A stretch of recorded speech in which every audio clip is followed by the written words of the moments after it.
Saudações a todos, eu sou o professor Fábio e hoje eu vou falar com vocês, a gente vai conversar um pouco ainda sobre mudança organizacional, né, e como esse processo ele acaba sendo algo que envolve bastante complexidade e ao mesmo tempo esse processo ele é extremamente dinâmico, né?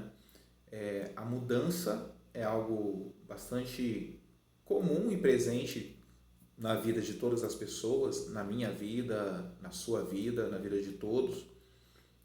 A diferença é que existem pessoas que são mais abertas, né? São mais predispostas à mudança do que outras, né? Porque na vida nós vamos ter vários tipos de mudança, né? Pode ser a mudança de uma casa para outra na mesma rua, mudar de bairro, mudar de uma cidade para outra. Em outubro eu mudei de Goianésia para Anápolis, mudança de emprego, ou mudança de ramo. Vamos dizer, alguém aqui em Anápolis que é indústria, alguém que é do ramo varejista, do comércio, e de repente vai passar a atuar na indústria. Então ele vai estar mudando o segmento que ele atua. Então existe uma mudança que acaba sendo maior, né? Ou numa pequena loja, né, e passa a atuar numa grande loja do varejo nacional, né? Vamos dizer que a pessoa atua em uma loja de eletrodomésticos local da cidade e de repente vai trabalhar na Casas Bahia ou no Magazine Luiza, Ponto Frio, que são empresas de maior monta, são coisas com uma esfera bem mais abrangente. Mudança vem do latim mutare, que é trocar de lugar, mudar de um lugar para o outro. E esse é um campo, é uma área de mudar de um lugar para o outro, eu entendo muito, né? Eu já vivi bastante isso na pele. Eu nasci no Rio de Janeiro, em Botafogo.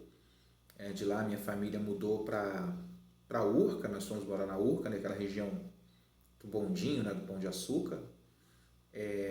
Com 14 anos a gente foi morar em Arraial do Cabo, no litoral do Rio de Janeiro. Meu pai é natural dessa cidade, vive lá até hoje. Ele é apaixonado por aquela cidade, vive lá. E depois eu migrei para Florianópolis, Santa Catarina, fui trabalhar com a minha madrinha, fazer faculdade. Morei 9 anos em Florianópolis. Voltei para Arraial do Cabo, fiquei 2 anos, não me adaptei. Uma cidade pequena, litorânea, tal, sem muita perspectiva. Voltei para Santa Catarina, fiquei mais 9 anos. E de lá para Brasília, onde fiquei 5 anos. Depois, em março deste ano, eu fui para Goianésia. Em outubro ainda, falei deste ano, né? Em março de 2020, eu mudei para Goianésia. Em outubro de 2020 para Anápolis, onde eu estou até hoje, né? Então a mudança é algo recorrente na minha vida e eu estou sentindo que dentro em breve, não vai demorar muito, aí 2 anos, 3 anos, 5 no máximo, vou estar mudando para algum outro lugar. Já virou parte da minha rotina ou da minha existência ou do meu destino, talvez. Mas para outro ou para uma outra pessoa, a mudança é a morte. A pessoa não quer de jeito nenhum mudar. Ela mora naquela casa há 20, 30, 50 anos. Então, se possível, não vai mudar de endereço, não vai morar de rua, não vai mudar de cidade. Então, ela quer ficar parada e estática naquela mesma localidade. E nessas minhas andanças aí pela vida, pelos lugares, eu pude ver diferentes tipos de pessoas que lidam com isso, né? Tem pessoas que nunca mudaram de cidade, ou nunca mudaram de casa, ou que nunca saíram do estado de Goiás. De vez em quando eu esbarro com essa situação aqui, né? Tanto em Goianésia eu conheci algumas pessoas nessa situação, como aqui em Anápolis também, vez por outra, eu encontro pessoas que relatam a situação, que nunca saíram do estado de Goiás. Isso aí não é demérito da pessoa, nada de forma alguma, mas são circunstâncias, são oportunidades que às vezes acabam surgindo ou que a gente se dedica para que aconteça. Mas eu estou dando essa volta ao mundo, eu estou fazendo essa introdução breve para poder falar da mudança, porque a mudança também ocorre no ambiente profissional. Mudar de função, mudar de cargo, mudar de unidade, dependendo da empresa, tem várias unidades no estado. De repente a pessoa é requisitada, mas a pessoa trabalha numa empresa que tem filial em Goianésia e ele é requisitado para trabalhar em Goiânia. Então nem todo mundo vai ter essa abertura ou disponibilidade de vir, né? Ou ainda uma empresa nacional E o cara, vamos dizer, trabalha no Rio de Janeiro e ele é puxado para trabalhar na Bahia, por exemplo. Então, são mudanças. Os militares já mudam mais pela força, né, do trabalho que exige isso, então as mudanças elas são recorrentes. Mas nem todo mundo tem essa disponibilidade de mudar assim tão fácil. Mas na vida, a mudança ela sempre, de alguma maneira, vai estar presente, né? E também nas organizações, principalmente na realidade que a gente vive hoje, do século XXI, da chamada Era da Informação, que o Pierre Levy chama isso de um dilúvio informacional. Se você for pegar o volume de informação, né, da televisão, rádio, TV digital, e for comparar com a internet, é uma explosão, né? Então a internet em 5 anos ela já conseguiu atingir a marca de 50 milhões de pessoas de uma maneira bastante rápida, intensa, e se espalhou cada vez mais. E hoje nós estamos todos imersos numa cultura digital, né? É uma realidade que a gente vive hoje e com o advento da pandemia de coronavírus, Covid-19 em 2020, acelerou ainda mais esse processo, né? Das aulas remotas, né? Que a gente não pode confundir com EAD, né? Eu sempre gosto de falar nas turmas de educação que isso que a gente faz aqui, que a gente está fazendo agora, não é EAD, porque educação à distância é uma modalidade de ensino estruturada, tem professor, tem conteudista, tem tutores, tem todo um suporte técnico apropriado. Já nas aulas remotas, o suporte técnico é o próprio professor e ele se vira, seja feliz, né? Mas, assim, essas mudanças que houve na educação, que houve no mundo dos negócios, o home office, né? Eu li que, por exemplo, a Johnson Johnson está interessada, já tem alguns cargos, né, que já se tornaram home office e ela quer, então, expandir isso ainda mais, né? Várias empresas de call center, né? Por exemplo, o suporte dos Uber 99 é tudo feito de casa. O suporte da Amazon, ele é feito de casa. Então, várias empresas contratam o call center, a pessoa não vai até o local da empresa, ela trabalha na sua própria casa, né? Então, tem gente que acha isso o máximo, maravilhoso, sensacional. Já tem outro que só em cogitar a ideia ela já quer morrer, porque ela não daria. Tem gente que acha que a questão do trabalho envolve aquela questão de sair de casa, deslocamento ao trabalho, horário de intervalo, almoço, cumprir expediente até tal hora e ir para casa. Então, uma rotina tradicional. Mas já tem outro que acha fantástico a ideia de poder quebrar essa rotina. Eu seria um desses que acha legal essa mudança. Como o Twitter, a equipe do Twitter também decretou que alguns cargos, algumas funções vai ser permanentemente home office, vai ser permanentemente remoto. Então é uma mudança bastante significativa, né? Também durante a pandemia a gente viu que o iFood nadou aí em dinheiro, ganhou muita grana, está ganhando ainda com a questão das entregas, a indústria farmacêutica, os cursos online, muita gente está em casa, está aproveitando para fazer cursos de uma outra graduação, pós-graduação, cursos de aperfeiçoamento, preparatório para concurso, em vista de como está mais em casa, aproveita-se esse tempo de uma melhor maneira. Outros estão aproveitando para poder ler mais, aprender coisas que sempre teve vontade de aprender e não tiveram oportunidade antes. Eu conversei com uma amiga de Brasília, falou que está aprendendo a tocar o tal do ukulele, cada um chama esse bicho de um jeito. Eu até tenho um aqui também, eu toco também, né? Toco alguns instrumentos, né? Mas tem gente que tirou esse tempo para poder aprender a tocar, fazer coisas diferentes, mudar, fazer curso, por exemplo, de escrita criativa, escrever livro, pensar, né? Então isso é muito legal, isso é muito interessante, tem a ver com a questão da mudança. Mas a mudança que a gente quer falar, principalmente aqui, é a mudança organizacional, que é o ponto-chave aqui da nossa conversa de hoje, né? E toda mudança, ela vai passar por um processo de resistência. E às vezes esse processo de resistência é importante, é necessário até para que sejam feitos ajustes, para que sejam feitas adaptações, veja aquilo que não está dando certo, aquilo que não está bom, o que precisa ser aperfeiçoado nos processos, porque não dá para empurrar uma mudança goela abaixo. Em algumas empresas existe essa cultura de planejar a mudança ou trazer a coisa da noite para o dia e empurrar a goela abaixo de todo mundo, que vai gerar descontentamento e, em alguns casos, resistência, né? Então, a resistência à mudança é um fato da vida, né? É algo que, inexoravelmente, irá ocorrer em processos de transformação e de mudança.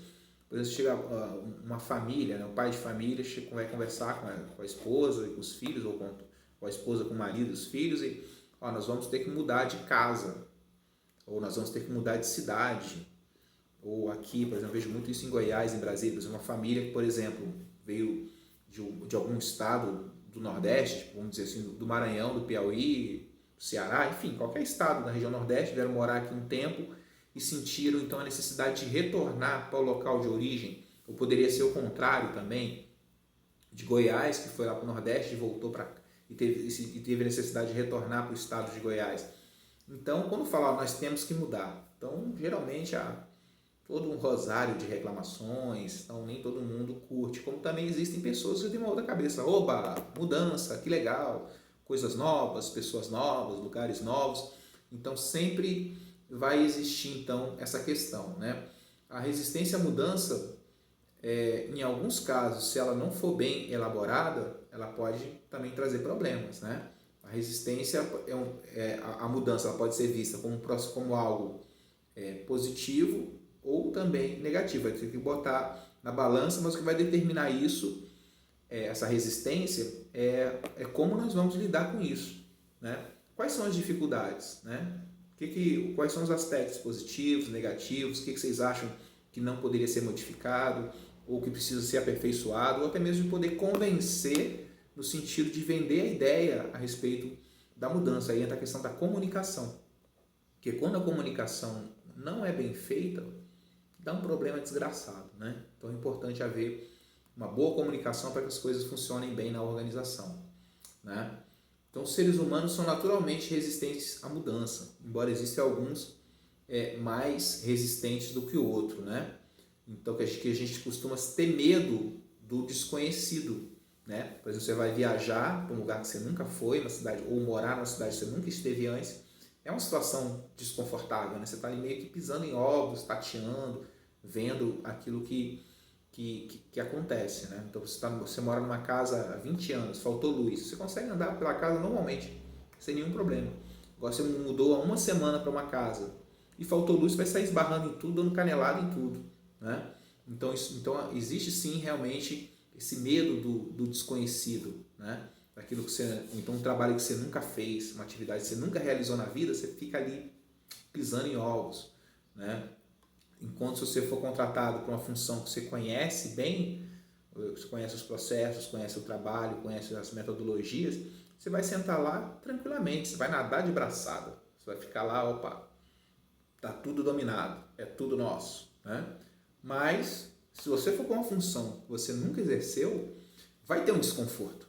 Você naturalmente vai ficar tateando, pisando com cuidado, com medo, com insegurança, com ansiedade. Isso é normal. Isso aí faz parte do ser humano. E se você não tiver nada disso, né, porque você tem a frieza do tamanho do mundo, mas no geral, entre aspas, né, as pessoas normais, entre aspas, né, reforçar as aspas, elas vão sentir o processo de mudança, né? E os colaboradores, aqui ele coloca no texto que eu estou lendo aqui, são atores organizacionais que têm maior probabilidade de resistência à mudança. Eu odeio essa palavra atores, porque a vida não é novela, não é filme, né? Não é filme, não é novela de televisão. É algo real, né? Então a gente não gosta muito dessa expressão, né? Mas a probabilidade de ter pessoas que vão resistir é muito maior, né? Então aí entra o trabalho do gestor, de saber ouvir, o trabalho de convencimento, ou então tentar vender uma proposta, né? Então a resistência é um fenômeno massificado, né? A resistência é tanto um fenômeno individual quanto coletivo, que varia de um indivíduo para o outro em função de fatores individuais e situacionais, que realmente existem situações específicas, como também há empresas que ela fica naquela situação, ou muda, ou quebra, ou fecha. Então, dessa maneira, todos, né, a organização inteira ela vai ter que abraçar e se envolver no processo de mudança. E às vezes estar com a faca no pescoço né, mobiliza, e é interessante quando é possível reverter situações e descobrir novos potenciais, né? Tem um caso clássico da câmera fotográfica, se não me engano, a Kodak que desenvolveu, né, a câmera digital, se eu não estou equivocado, e eles ganhavam muito dinheiro ainda com filme, né, daquele filme comum de revelação, e eles tiveram muita dificuldade em querer abandonar isso, que era um mercado seguro, e investir na câmera digital. E com isso acabaram ficando para trás, porque não foram visionários, ficavam presos ao velho, né? Ficaram presos então ao passado, né?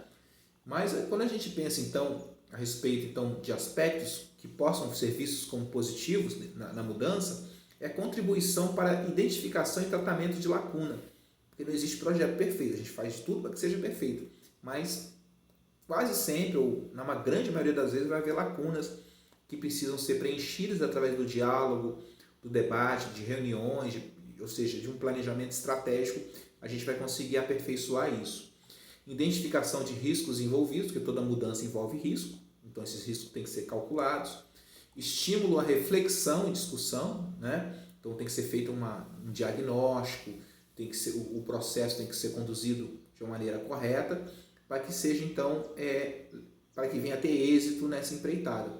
E uma questão que tem na mudança é que pode ocorrer uma melhoria dos relacionamentos entre os seus pares, né? Que todo mundo envolvido, engajado em torno de uma ideia. E esse também ocorre também um aperfeiçoamento na comunicação, que tem que haver reuniões, tem que ter, às vezes traz uma palestra, traz alguém para estar falando sobre o assunto, a mudança que deu certo em tal lugar. E a identificação de necessidades específicas em cada área, que é uma coisa bastante importante nas organizações, que é a questão do ouvir, né? Ouvir, que geralmente tem ouvidoria externa, ouvir o cliente, né? Mas também é muito importante ouvir internamente, né? Então tem empresas que têm essa questão do feedback muito interessante, né? De poder ouvir, trocar ideias, porque às vezes tem ideias milionárias que estão ali correndo todos os dias que se perdem, né? E a verificação do alinhamento da mudança com os objetivos estratégicos da organização. Então, quando vai se projetar ou pensar a mudança, ela tem que necessariamente ir de encontro aos objetivos estratégicos da organização, senão vai ser uma coisa então fadada ao fracasso, né? Então, o processo de transformação organizacional é uma perspectiva humana, é algo que tem a ver com a nossa vida como um todo e também nas organizações, né? Implica também reconhecer o que se entende por organização, a forma de a gente poder pensar, repensar, ver os rumos que está se tomando e projeções, né? Um olhar de futuro, de onde nós estamos, aonde nós queremos chegar, pautado e alinhado com a nossa visão, com a visão da empresa, com os objetivos e com aquelas metas que foram traçadas através do planejamento, certo? Então, a organização é um resultante de como as pessoas interagem e pensam a mudança. Passa por mudar a forma como as pessoas constroem, percebem essas interações, logo a própria organização. Porque tudo na nossa vida passa pelas relações humanas, de interação, de troca, de diálogo, de intervenção. Então ninguém é isolado, né? Ninguém é uma ilha. Então para que a gente possa realizar coisas, a gente depende das pessoas, nós dependemos das organizações e de ações que sejam coordenadas. Então é muito interessante essa ideia, esse tópico de a gente poder pensar a mudança, né? E a mudança ela pode vir, né, pelo amor ou pela dor, né? Às vezes quem é mais visionário, né, vai pensar assim, poxa, a nossa organização precisa estar contextualizada com a realidade do século XXI, com a cultura digital, com as mudanças que o mundo está sofrendo. Então, antes que a mudança venha bater a nossa porta, nós vamos projetar, nós vamos então antecipar, nós vamos largar na frente e vamos então nos posicionar para que a gente possa então ser pioneiro, largar na frente e ter algum benefício nisso. E tem o outro lado da moeda, que é aquela empresa que ficou para trás, de alguma maneira começou a cair num certo, ficar meio arcaica, que ela se vê então obrigada a mudar ou fechar as portas. Então, o ideal é que nunca cheguemos nessa situação, que a gente esteja contextualizado com o tempo o qual nós estamos vivendo hoje, as demandas emergentes, né? A pandemia foi péssima porque matou milhares de pessoas, milhões de pessoas em todo o mundo.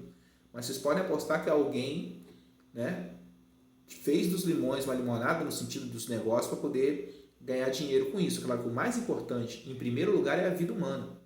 A preservação e a manutenção da vida humana, cuidado da saúde, mas o que eu quero dizer é que tiveram organizações, ramos de negócio que conseguiram se manter ou até se ampliar num tempo de crise. E crise pode ser pandemia, conforme a gente está tendo, guerra, uma crise econômica, né, mais aguda, que atinge o capitalismo como um todo. Então, tudo isso são situações que forçam a mudança e dentro desse contexto, tudo vai, então, a maneira como nós vamos nos ajustar e nos portar diante disso. Então, seria isso. Nós temos aí um tópico referente a isso, né, como atividade.